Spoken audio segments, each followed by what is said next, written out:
आज हम लोग बात करते हैं चिल्ड्रन मेंटल हेल्थ वीक के अवसर पर बाल्यावस्था में जो मानसिक स्वास्थ्य होता है, कैसा होना चाहिए, क्या क्या परेशानियां आती हैं।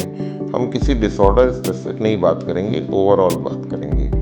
बाल्यावस्था में सबसे पहले हम लोग एक्सपेक्ट करते हैं बच्चों के खान पान, शारीरिक स्वास्थ्य के ऊपर, लेकिन मानसिक स्वास्थ्य भी उतना ही महत्वपूर्ण है जितना कि शारीरिक स्वास्थ्य। तो बाल्यावस्था में बच्चों से क्या एक्सपेक्ट किया जाता है कि वो अपना खेल कूद और अपने स्वस्थ रहने के साथ साथ में अपने दूसरे बच्चों के साथ उनके संबंध अच्छे बना सकें, अपनी पढ़ाई लिखाई को अच्छे से कर सकें, अपना खेल कूद में अव्वल आ सकें।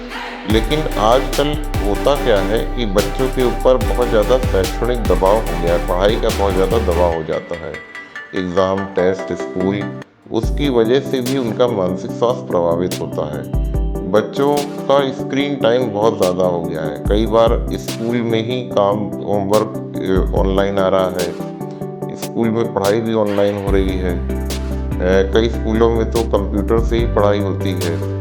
तो ऑनलाइन की वजह से बच्चों में कंसंट्रेशन के इश्यूज आते हैं, ध्यान देने के इश्यूज आते हैं, और बच्चों में प्रवृत्ति बढ़ती है और ऑनलाइन यूज़ करने की, जिससे वो लोग कई बार गलत चीज़ों को भी यूज़ करने लग जाते हैं, जैसे कि ऑनलाइन गेमिंग, पोर्नोग्राफी या इस तरह की चीज़ें भी यूज़ करने लग जाते हैं। तीसरी चीज़ होती है कि भावनात्मक रूप से पेरेंट्स बच्चों से बहुत ज़्यादा अटैच्ड होते हैं, इसलिए कई बार वो बच्चों को अन्य लोगों से कंपेयर करने लग जाते हैं, जैसे कि परिवार में कोई अन्य बच्चा हो या अन्य भाई बहन हो या उनके कज़न्स हों या उनके ही अन्य फ्रेंड्स हों, किसी से कंपेयर करने लग जाते हैं कि वो पढ़ाई में इतना अच्छा है या वो ऐसा कर रहा है तो तुम ऐसा नहीं कर पा रहे हो।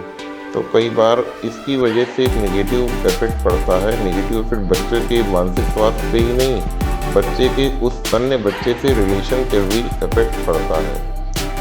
और इसके साथ साथ में हमें क्या करना चाहिए, पेरेंट्स को बहुत अग्रणी भूमिका रहती है। पेरेंट्स और शिक्षकों और पेरेंट्स दोनों को बच्चों को कंपेयर नहीं करना चाहिए, बिना जज किए बच्चों की बातें सुननी चाहिए और उसका उचित उपचार सुझाना चाहिए।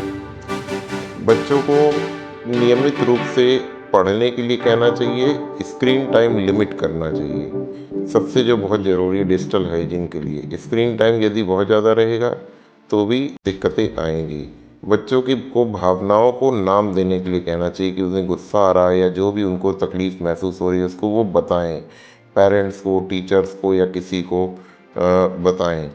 और जब भी इस तरह की चीज़ें महसूस हों कि बच्चा 2 सप्ताह से अधिक बहुत ज़्यादा उदास हो, चिंतित हो, व्यथित हो, किसी भी चीज़ को लेकर के बहुत ज़्यादा व्यवहार में अचानक से परिवर्तन आने लगा हो, तब हमको किसी मनोचिकित्सक से संपर्क करना चाहिए। मानसिक स्वास्थ्य सप्ताह इसलिए मनाया जाता है कि हमें ये चीज़ पता लगे कि जो भी मानसिक स्वास्थ्य है वो ऐसा ज़रूरी नहीं है कि एल्डरली एज ग्रुप में या फिर एडल्ट में ही होता, बच्चों से ही शुरुआत होती है। बचपन में ही अगर उनको ट्रीट कर लिया जाएगा तो एडल्टहुड में उसके बढ़ने या होने की संभावनाएं कम होती चली जाएंगी। धन्यवाद।